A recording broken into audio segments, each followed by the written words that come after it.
Hello and welcome to Out of Our Box. I'm Ricky and I'm here with my co-host and very good friend Aaron. How are you, mate? I'm all good, thanks, man. You? Yeah, very good. And today we are getting back into the subject that is boxing.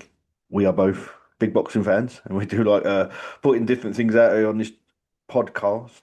Let's get into it straight away, I think. Yeah.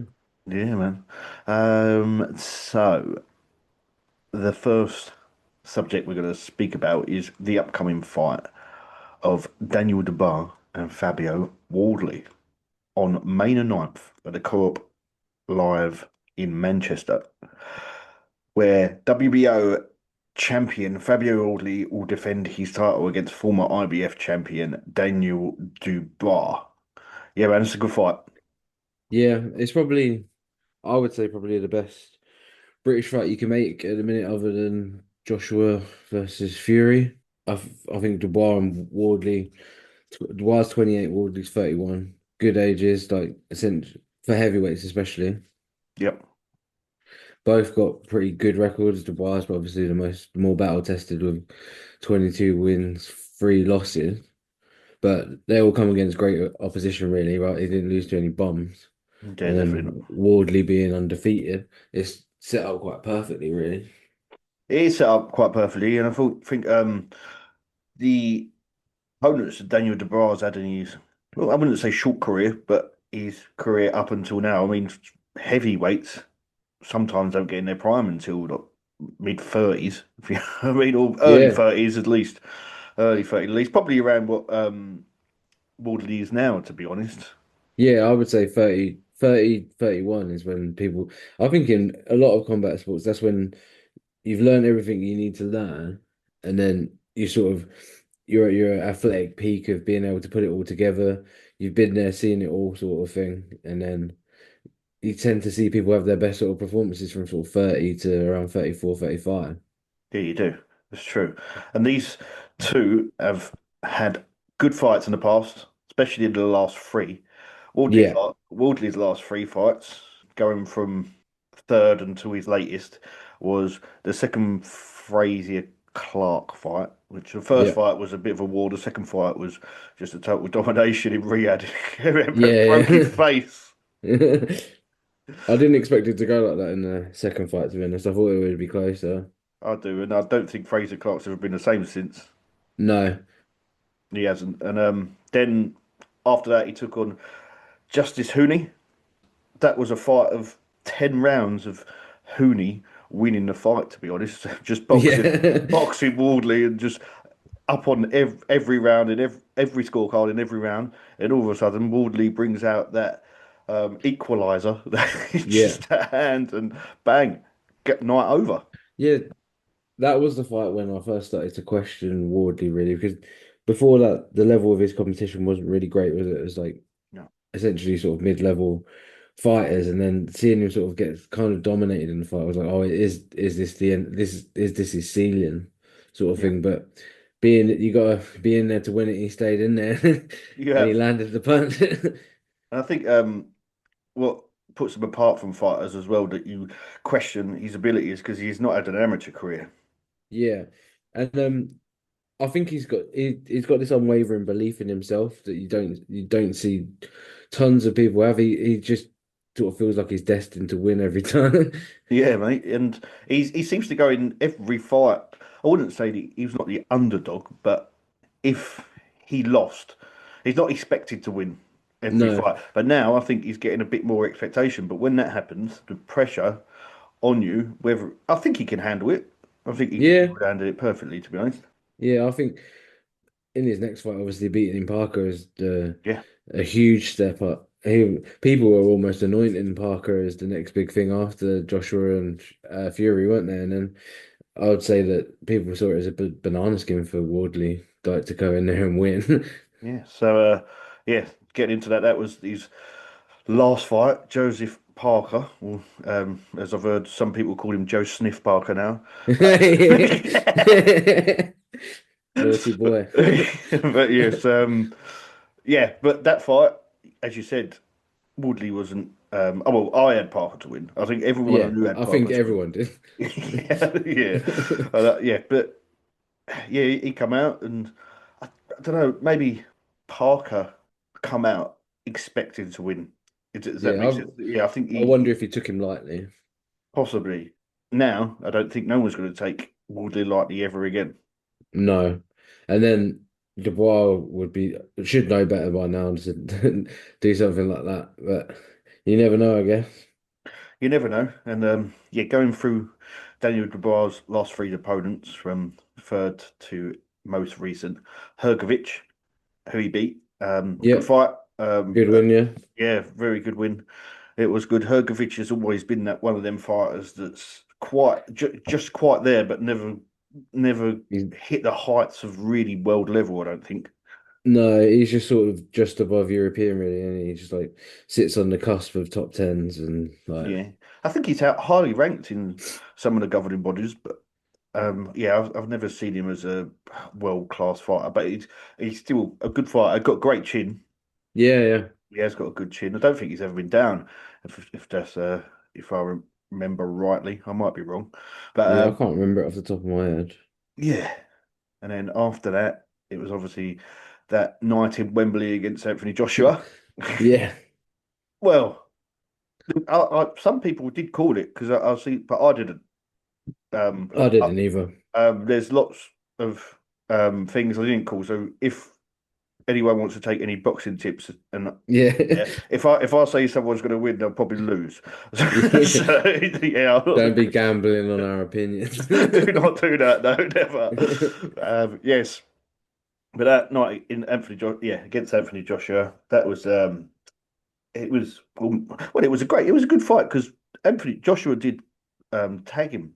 He did Yeah, he did hit him. It wasn't like but he just yeah went through him and then yeah there was points of that fight where Joshua didn't really know where he was.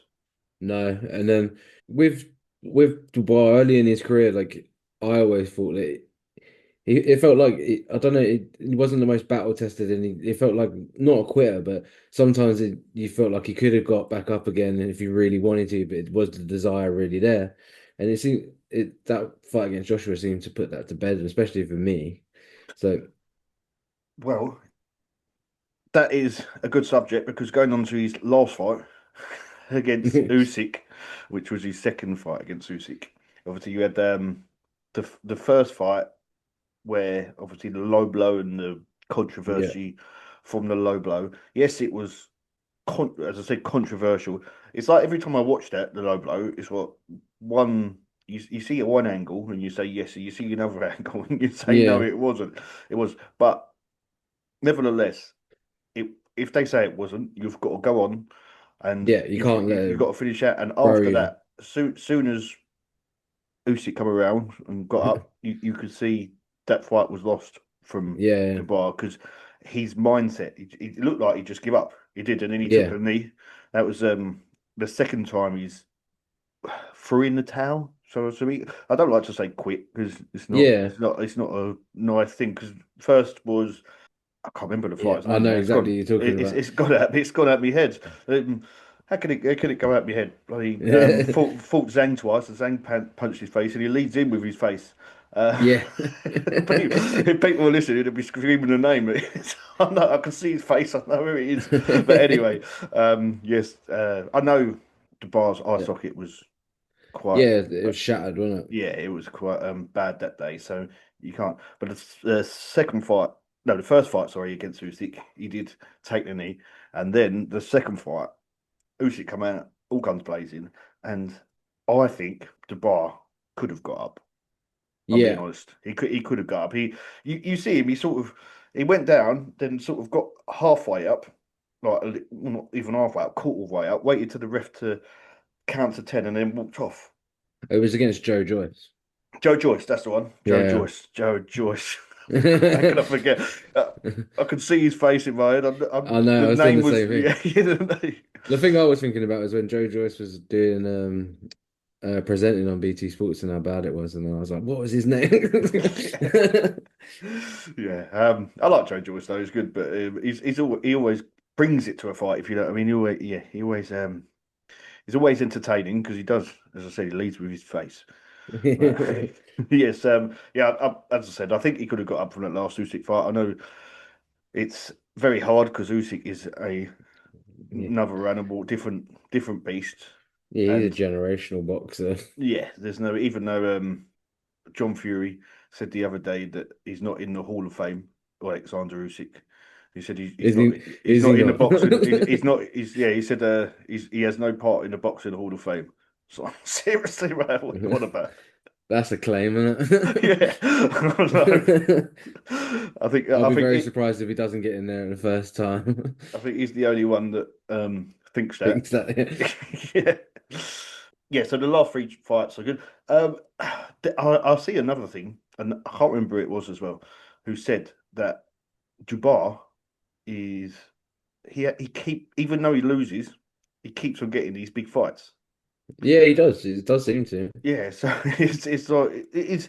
I mean, you got Caballero, you've got other people challenging, that possibly could have stepped in. But I know this is a little Yeah. British heavyweight fight. I'm not saying he don't deserve it. Um, Yeah. As a former champion, obviously, and it's obviously a seller for the UK market. And then I think they're probably banking on this being on a bit of a war. Like Wardley's coach come out and said that he's not afraid to go toe to toe with him. Yeah, I could see it being fireworks to be honest. Obviously, Dubois, following his knockout loss to Alexander Usyk in July 2005, did decide he needed a fresh start, and he officially parted ways with Don Charles. Yeah. He moved his camp to the Matchroom Gym in Essex to work with Tony Sims. Then, in a shock announcement, Dubois revealed he was leaving Tony Sims before even having a single fight. And then he went back with Don Charles at the farm gym in Boreham Wood, which was all a bit strange, if I'm being honest. Mm, I've got my own theories on it.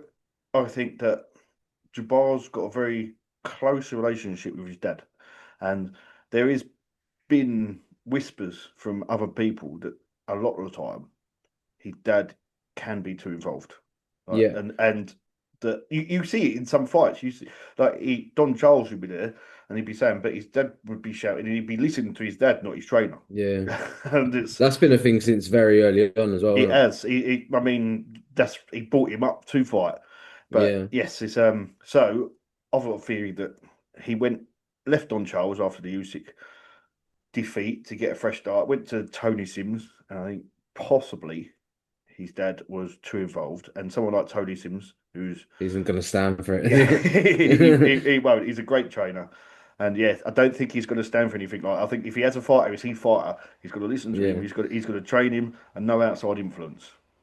that sort of thing, being his dad being too involved, is like there's this happened countless times to a lot of fighters. Like Yeah, Danny Garcia, like his dad was his trainer, and it's like, could you have benefited from having like a trainer that's not your dad? Like absolutely. Devin Haney has his dad as his coach as well, Yeah, doesn't he? It's like I know it works for a while, but it's like when times get tough. Do you really need do you want to know outside influence really telling you what you need to hear rather than what you should hear? yeah. No, I totally agree. I mean, yeah, countless times it's happened. Eubank, yeah, Yeah, and Eubank probably one of the biggest ones out there. Yeah, there's quite a few. You need that outside influence. I think I don't think it's bad having a parent or a family member around or doing it, but if they're too involved, I mean, look at the Usyk thing before that, having a party yeah. What before was that about? Yeah, yeah, he said, oh, they did it before the Joshua fight. yeah, So and then they was having a house party before the Usyk fight, and it's like you're having a fucking laugh. You're going yeah. to you're about to step in the ring with an all-time great. Yes, he should be in a Hall of Fame. I don't care what John Fury says, but yes, you took stepping in the ring with Usyk, and you're having a house party before that. That's not. I don't know what kind of party it was, but the house parties I go to, I wouldn't be fighting any legendary heavyweights. No. Yeah, mate, it's true. It's not very professional, and I don't. I'm not sure it'll happen again, but No, it shouldn't you do. never know. So predictions. So I think you've got to lean Dubois on experience, I would say. But Wardley's undefeated, also a big puncher. But I think if I was putting money on it, I would go in Dubois to finish him. I'm gonna go the other way. I think Wardley is going to come out, and I'm not saying it's not. I don't think it'll be early. It won't be early. I think Wardley's got a great chin as well, and Yeah, I yeah, think DeBar will come out, and I think DeBar will have success, and Wardley will have success as well. I think it's going to go much like the Parker fight did, but I think once DeBar's hit him a few times and yeah. also felt Wardley's power, I think the bar will. I'm not saying he won't give up again. I think it will either be stopped or Wardley will KO him. Well, we have to keep a note of Yeah, that. yeah. Oh, we will. Don't worry. It's Yeah, on tape, mate. It's on tape. yeah, yeah. So, There's no going back now. yeah, I don't know what round. Maybe round 9 or 10. I reckon. I reckon Wardley 9 or 10. Yeah, yeah. I wouldn't think that Dubois would finish him early because he's not like a devastating puncher. He's also sort of wear you down. Ref steps in TKO sort of fighter, isn't he? So yeah, I would say the same sort of 8, 9, 10. So, if anyone else listening has got any predictions, please put them in the comments and tell Tell us. us why we're wrong. Yeah. Well, one of us has got to be right. So, Yeah. Oh, there we go. Put the money on the draw. yeah, that's it. Well, money on the draw. Yes, looking forward to it. Yeah. Now, next, we're going to talk about Jai Opetaia. He is the first Zuffa champion. Opetaia fought Glanton for the inaugural Zuffa World Cruiserweight Championship. As we just said, Opetaia has become the first Zuffa Cruiserweight champion. Opetaia chose to fight under White's new promotion, Zuffa Boxing, for their inaugural Zuffa World Cruiserweight Championship. The IBF initially approved the fight on the condition that it would not be billed as a unification bout, as the IBF does not recognise Zuffa as a major sanctioning body. Yeah, and Yeah. I thought before the fight and all the build up to it, I thought that was a bit strange. I thought, are they not going to show the belt? Yeah, yeah. And obviously they did, because we know Yeah. what happens next. Considering it unsanctioned is crazy. So like the IBF is literally considering this almost a street fight in a sense. Basically, Yeah, yeah, and not this to them, this isn't a professional boxing match. yeah, it's And crazy. so I don't know what kind of problems this is going to cause for people being signed under Zuffa because I'm sure the IBF won't be the only ones to do that. And then does that stunt people going over there? Because if all of a sudden you go over there, take the easy money, fight someone who's not quite as good as anyone else in the divisions you're fighting in, and then all of a sudden they're not recognizing your wins, you're essentially taking 4 years out of the game or whatever, fighting for them for however long. And then now all of those mean nothing to no one else. You're out of everyone else's rankings. Yeah, it's crazy. At the pre-fight press conference on March the 6th, the fight was promoted with Zuffa belt predominantly displayed as a world title. The IBF felt this as disrespectful and devalued. I mean, that Um, belt is awful. I hate the yeah, look of it. and yeah, they withdrew their sanctioning 48 hours before the fight under the IBF rule 5H. If a champion participates in an unsanctioned contest within their weight class, the title is automatically declared vacant. Opetaia won the fight, but lost his IBF belt in the process. Yeah, it's a bit crazy, but the build up of Opetaia going to Zuffa in the first place was a bit weird because Yeah, it sort of come out, not come out before, but it was sort of it touted leaked a bit before. early, didn't it? Yeah, that was coming out. But Opetaia for his whole career, he's always been he wants to unify. He wants to, oh, sorry, he wants to be undisputed in the cruiserweight division because he's looking to go up to heavyweight at some point. But he wanted he still I think his vision he still wants to be undisputed champion in cruiserweight.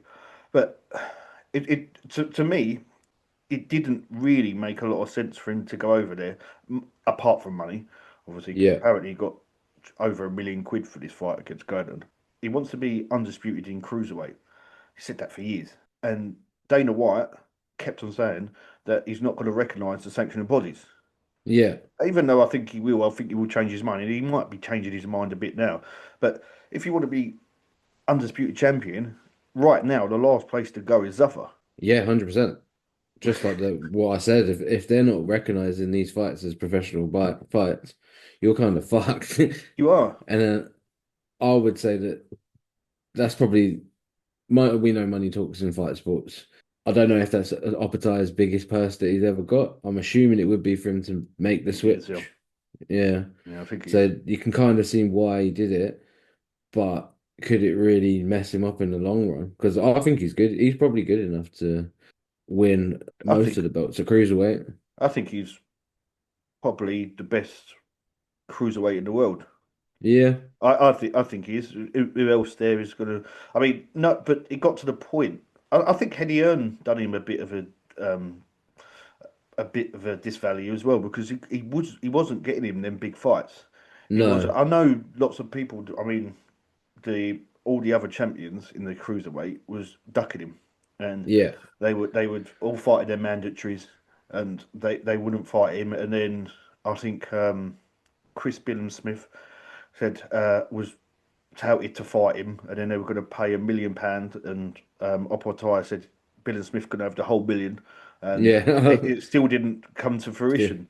Some people, sometimes some fighters and some people just get ducked, don't they? Yeah, yeah. Well, people ducked Triple G for a long time, didn't Yeah, they? Just because he wasn't bringing pay-per-view sales, so you weren't going to make huge monies off the a pay-per-view and stuff. And then at one point, what was he? 35 wins, 35K. He's like, I'm not going to get my head caved in for a smaller purse when I could just go fight yeah, my mandatory for the yeah. same money. Well, yeah, it's sort of the same was happening with Operatai because he actually give up his belt, IBF belt, for a bit, didn't he, to go and fight in Riyadh. So Yeah, yeah, this is the second time he's had it, took it off him. Well, not the second time he's had it took it off him, but he vacated it to go and fight in Riyadh to get his name out there. He fought Zorro out there yeah, and just fucking went through him like a yeah. He's knife just through butter. back. But he's a fucking great fighter. He's Yeah, brilliant. he's devastating puncher. And I think even he could when he does not if when he does go up to heavyweight, I think he'll be good there as well. I don't know about with the massive hard hitters and the big heavyweights. I mean, I said that about Usyk in the beginning, so what do I know? But it's unlikely that he's going to be undisputed. Not, yeah. I don't know how long his Zuffa contract is, but he's only 30. Hmm. So could he do, I don't know, 4 or 5 fights with Zuffa? And then if he can rattle them out in quick succession, because it's not like he ever takes a load of damage. It's like just, I don't know, get 3 fights in a year and then do one. But we don't know what their contracts are like, because if it's anything like the Zuffa UFC contracts, they make it extremely hard to get out of, especially when you're a champion. Yeah, So um, it yeah. could be a I very don't big know. problem. I don't know if he's got enough time to have the fight with Zuffa, leave Zuffa, become undisputed in cruiserweight, and then go up to heavyweight and do something. It seems Yeah, yeah, like a lot to do in a relatively small period of time. I mean, he's covered, as we said earlier, a fighter at 30, 31 coming into their prime. He should be having massive fights now. yeah, yeah, exactly. He should be Yeah, like this should be right where he's getting the bangers in, like because I feel like he's got his name out there. I feel like people know who he is. yeah, So now would have been the time to cash in and get these big fights. yeah, definitely. It's a strange one, and you see how it unravels. But yeah, I just don't. I don't even know who he fights next. Who else is trying with Zuffa in cruiserweight?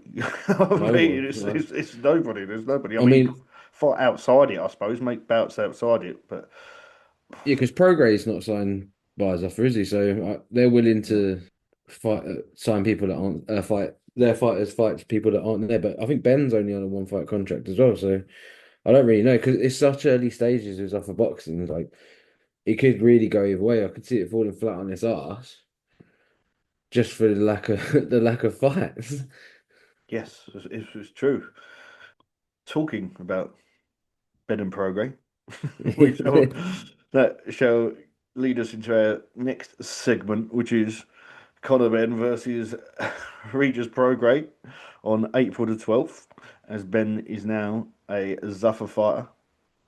After a decade-long partnership with Eddie Hearn and Matchroom Boxing, beneficially signed with Dana White's Zuffa in on February 2026, reported as a one-fight deal worth 15 million quid, with 4 million paid up front. Um, that just sounds crazy as an amount Mm, of money to fight Regis Prograis, yeah, being honest, especially for someone like Conor Benn, because I don't think he's a world class fighter. If I'm being completely honest, he's well, not that might sound a bit harsh. I think he's not like British level or Europe. He's probably above European level, but as yeah, a world class, I mean, who's he fought? yeah. Exactly. That's the thing. The amount of money that they paid him, I find astounding. Because I know he's got a name, but does he have a big name in America? I don't know. I don't think so. I don't think so either. And and then yeah, setting him up to fight Prograis, who I've got a lot of respect for. He had a great fight with Josh Taylor, and then Hmm. obviously lost to Haney and Cat. Yeah, Who was it? Catterall. Was it? Catterall. Yeah, yeah, Jack Yeah. Catterall. He's 37. His best days are behind him. And you're gonna pay him 10 million. I'm guessing their hope is that he goes out there and batters him, and then they can get Ben to a bigger contract. But I don't know. It seems like a weird move to. He's sort of their statement signing at the minute. Yeah, I just don't see it. Do you know what? I mean, obviously, there's been no contracts out, or no one's seen no contracts. I know it when it was put out there that they said it was a one fight deal, but not that I don't know huge amounts about the UFC and what it, but just learning and listening through what deals and contracts they had. I wouldn't be surprised if that 15 million is a 2 or 3 fight deal.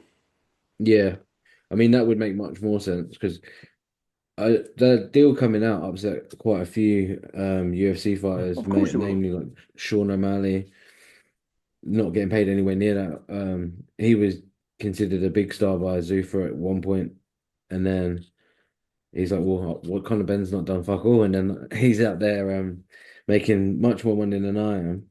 And then yeah, as I said before, the Zuffa contracts are notoriously hard to get out of because there's no compete clauses there, and if you're a champion. The only way to get out, I think, is you have to either not get offered, I think, 3 fights in a year, and if you sit out for 2 years or so, and then they might have even got rid of those out of the contracts now, but it's notoriously been a problem for people like Ngannou when he was trying to leave, Yeah. Randy Couture back in the day when he wanted to go fight Fedor. It was just Okay. all these contracts put huge, huge barriers in people getting out. Yeah. And the way Ben sort of left Matchroom to go to Zuffa was a bit harsh as well. It was Yeah, from how it come out. I mean, for someone to be under a the banner of Matchroom for so long, and then for Eddie Earn to hear about it through a third party, and then not even get a phone call for. yeah, I mean, for someone that did so much for him when all of the steroid accusations Yeah, and stuff were there, Hearn sort of stuck his neck on the line. And I'm not saying Hearn stuck his neck on his line for nothing because it's all for money, of but course. it made him look a bit like a dickhead. And then Yeah, and then I think he had every right to be upset by it. yeah. Surely you kind of Ben could have called him. Yeah, no, absolutely. But don't think he even had a chance to match. Not that he probably would have matched it, but he didn't Yeah. even have a chance to match it or get close to it or whatever. I think, yeah, it just seems like he's left him in a lurch. And I assume, I don't know, but I assume he's going to America. I don't know. I don't know how that works. Conor Benn. I don't know how is he. Would he go to America to I don't know Train? I don't train? know. Would he? It's not like Because Zuffa if have it got because no this tourist boxing training gyms or anything. because what the Benn Prograis fight. To be honest, I haven't looked for it. Is it in America? I'm No, it's assuming in it the is. UK, isn't it? Is it? It's on the Fury card, isn't it? Oh, of course it is. Yeah, of course it Yeah, is. yeah, Sorry, yeah, that went out of my mind. Of course it is. It's on the Fury card. It's yeah. yeah, of course it is. Lovely. Yes, it is on the Fury card. Uh, So yeah, yeah, I've got no idea who he's training with. I don't know who he's training with now. He can't be still at the Matchroom. No. So I don't know. I have no idea. I'd have to have a look into that. But yeah, I think he possibly Prograis, unless Prograis can pull back the years somehow, because Yeah. he was a great fighter going through. I mean, there's no shame of losing to the fighters he lost to, because No, no, and yeah, it wasn't like he wasn't competitive either. yeah. He's hard to beat. That was when Taylor was coming Taylor, through, and yeah. he seemed unstoppable at that point. Yeah. Yeah, I mean, even Jack Catterall, he's just awkward. Yeah. That's all he is. He's just Never an very easy fight, is it? no. Yeah, he's got a much better resume than Ben, and obviously he's older. So, yeah, our predictions, I'd probably say that Ben beats him. But do you know what? I would say that, but I wouldn't be surprised if Ben didn't. Yeah. I feel like throughout Ben's career, I think he's flattered to deceive quite a lot. He, I never think he never looks like premium. He never No, sort of strolls to victory, I think.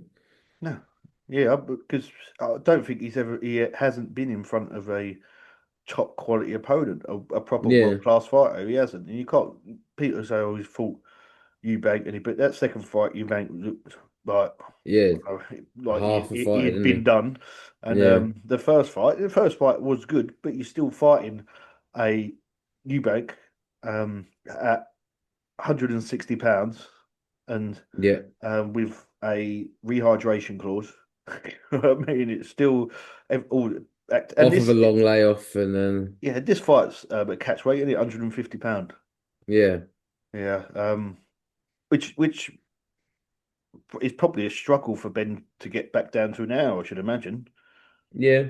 Like, I mean, it's hard to. I'll say it's hard. It's not. We us normal people wouldn't care about like No. if we were a diet shed, but when you ain't got much fat on you, shedding going up Yeah, that yeah. weight is much harder. And And then I don't cutting water affects your performance and yeah, I don't believe there's no clauses in this fight. I don't think not that I've read. no.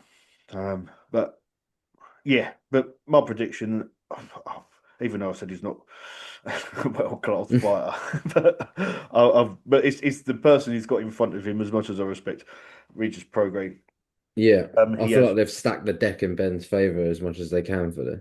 yeah, and yes, I think Ben will come for it. But then, if he's getting paid that sort of money, his next fight has to be a big one. Maybe go down to back down to 147 because I think he will because he don't want no place at 154 because they've got fucking killers in that division, man. No, he don't Yeah, want anything to do with no, he don't. that. He's made that quite clear, I Yeah, I think think. he is. We will see. Yeah. Yes. Next and final discussion that we have today is how boxing has changed in the last 5 years and where do you think it is going? I think, personally, the biggest change is the emergence of Saudi Arabia as the new sports power center, um, under the direction of Turkey Al Sheikh and the General Entertainment Authority. The Riyadh season has fundamentally altered how big fights are made. Previously, rival promoters like Matchroom and Queensberry rarely worked together. Saudi investments have forced these entities to collaborate, leading to undisputed fights. that fans have waited for decades. Yes, I think in the last 5 years going on, I think that's got to be up there with the one of the biggest changes to boxing, surely. Yeah, I would say it's previously unheard of, wasn't it? So Yeah. seeing Matchroom and Queensbury work together, you would never have seen it before. And then money talks, and then they found a way to get it done. Like they had the cards versus each other, which were pretty good. And even yeah, just getting boxing has always struggled with trying to get the best fight the best because someone's always asking for more money. Someone doesn't like something in the contract. Even arguing about who comes out first, it's like someone can always find a reason to walk away from a fight. It seems, but that seemed to stop. I think in the last 5 years, but I don't know if it's just me. I feel like we're only early into this year, but this year that feels a bit different. It doesn't seem to be as star-studded as some of the other years has been, like with Crawford, Canelo, and then like Better BF, and I don't feel that there's no huge fight that I'm really looking forward to this year that's been announced yet. Anyway, Yeah, there are some that's been announced, but I know what you mean. It's I don't think that Turkey's put in the amount of money into boxing that that he he did before. previously was. Because obviously I think he's 60% front in Zuffa now. I think Mm. he's sharing 60% into the company. But uh, the first thing I think of is it shows how badly that Matchroom and Queensbury were running things before because it shows that you can make these big fights. It Yeah, does. yeah, It's just that they didn't want to talk to each other or work with each other, or maybe work with each other, but it maybe they just had their fighters and they took them through routes that I know to make the most money. I know it's all about money, but we would have like for example Joshua and Fury. yeah, yeah. How's that That- never happened? yeah, it could that through what not even 5 years, last 10 years. I mean, they're both the nearly 40 now, I think, aren't they? Yeah, yeah, Well, yeah, so they're going on there. So the last 10 years, that fight could have been made anytime. easily. Yeah, definitely.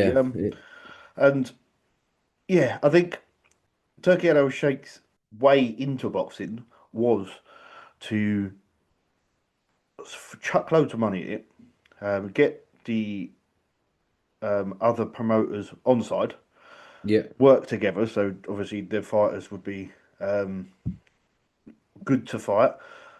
Give them chuck the loads of money at the fights as well. Get them all made. Learn how it all happens. Learn how to put on these events, these big shows.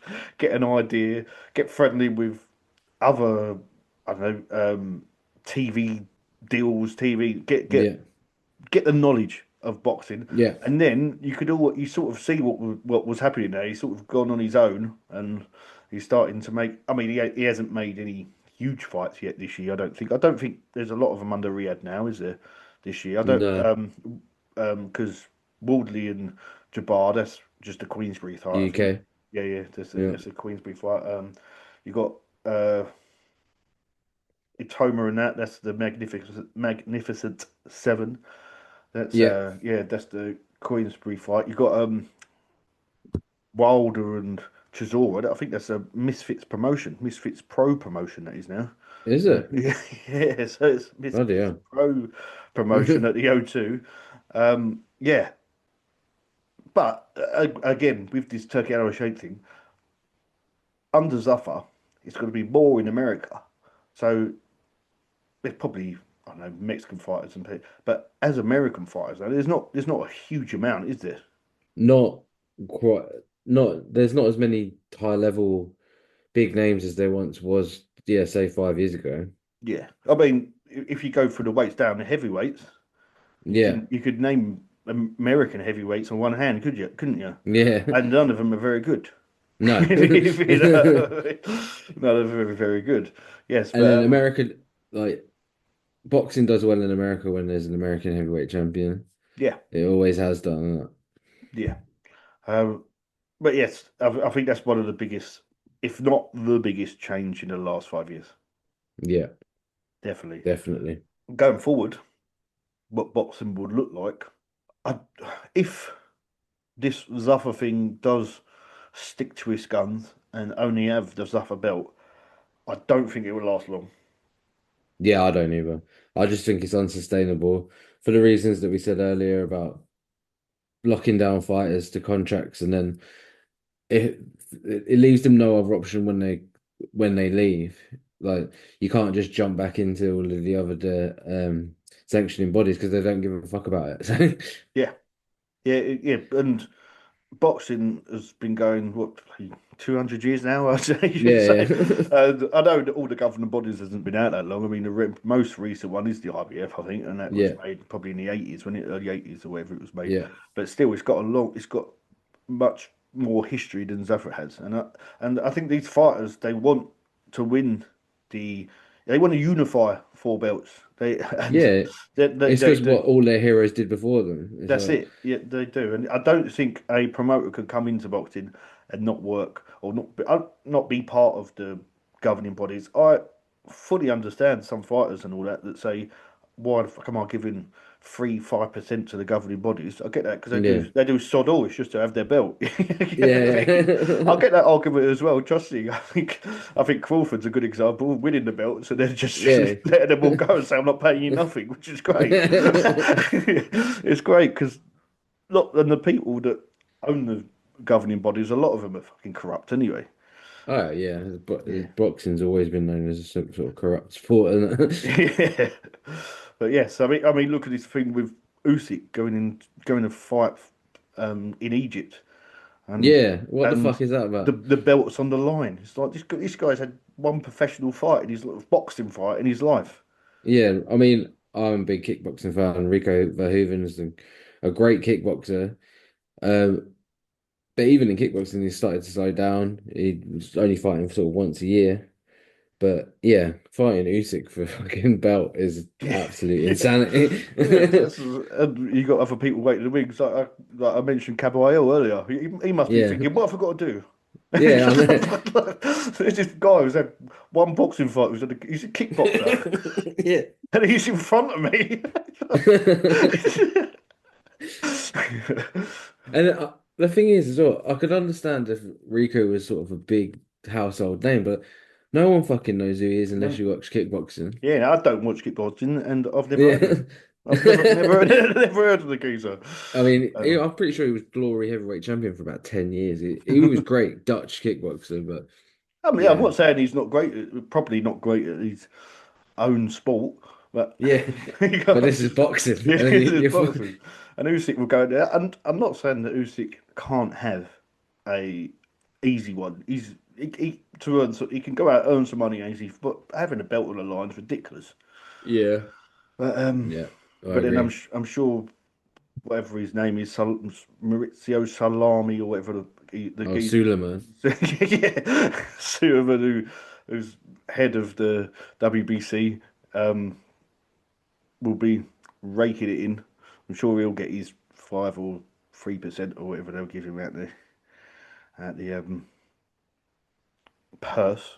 But yes, where boxing is going, I don't think if Zuffa sticks to their own guns, they'll survive much longer. And well, not much longer. They won't survive. But I think at the end they will have to start working with the governing bodies. And I think that backed by Saudi money, the big fights will come.